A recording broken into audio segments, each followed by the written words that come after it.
It's June 27th, 2016, and it's time to review 5 of the most outrageous, infuriating, or just plain baffling things that have happened lately. It's your Facepalm 5. Let's count them down. Number 1. Republican hypocrisy following Pulse nightclub shooting. In the aftermath of the Pulse nightclub shooting, prominent Republicans publicly sent thoughts and prayers to the victims and their families.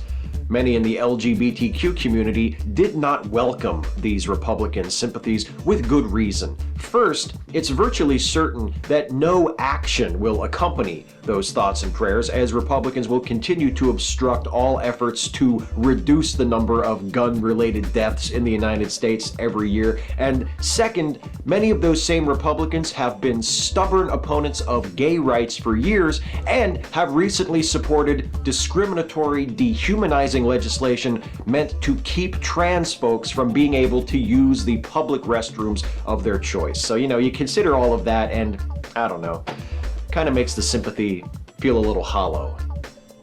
Number 2, John McCain holds Obama directly responsible for Pulse shooting. Week before last, McCain told reporters that he holds President Obama personally responsible for the Pulse nightclub shooting because it was under Obama's watch that Daesh, the so-called Islamic State, rose to prominence. McCain later clarified those remarks, saying that he doesn't hold Obama personally responsible, just Obama's policies, which still doesn't make any sense, because even if Obama were responsible for the rise of Daesh, Daesh was not responsible for the Orlando shooting. The motivations behind that shooting seem to have been just as conflicted and confused as the shooter himself, though not everyone would agree with that assessment. In fact, in the minds of many folks, that shooting and the motivations behind it can be summed up with 2 words. Number 3, dipshit GOP congressman screams at Democrats during gun control protest. Radical Islam! Radical Islam killed those people!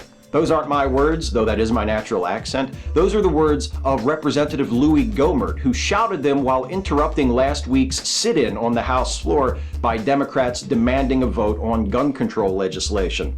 I imagine Gohmert would prefer to blame the Pulse nightclub shooting on a vaguely defined abstraction like radical Islam, because then no blame can fall on people in this country who have perpetuated bigotry against LGBTQ people while defending unfettered access to firearms at all costs, including public safety. In other words, people like him. Number 4, workplace harassment is still extremely common. A report issued last week by the Equal Employment Opportunity Commission finds that harassment is still a major problem in American workplaces. The EEOC reported that last year it received nearly 35,000 complaints against private and government employers. Gender-based harassment was the most common, accounting for 45% of the complaints received, while harassment based on race or sexual orientation or gender identity were also identified as being prevalent. And worst of all, the report estimates that as much as 70% of workplace harassment goes completely unreported. Now, I think the solution to this problem is obvious. When people complain about online harassment, they're told to just keep off the internet.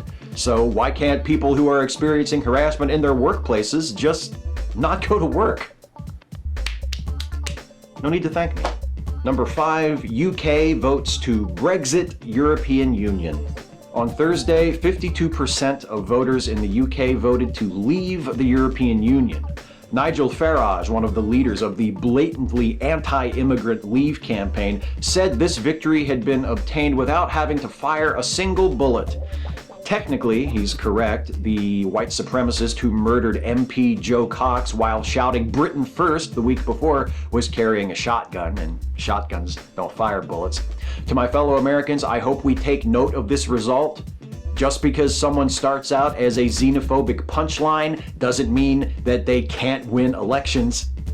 And to you folks in the UK who might be concerned about immigration from Europe, might I suggest that you be more concerned about immigration from the US. I think we're rubbing off on you. That's 5.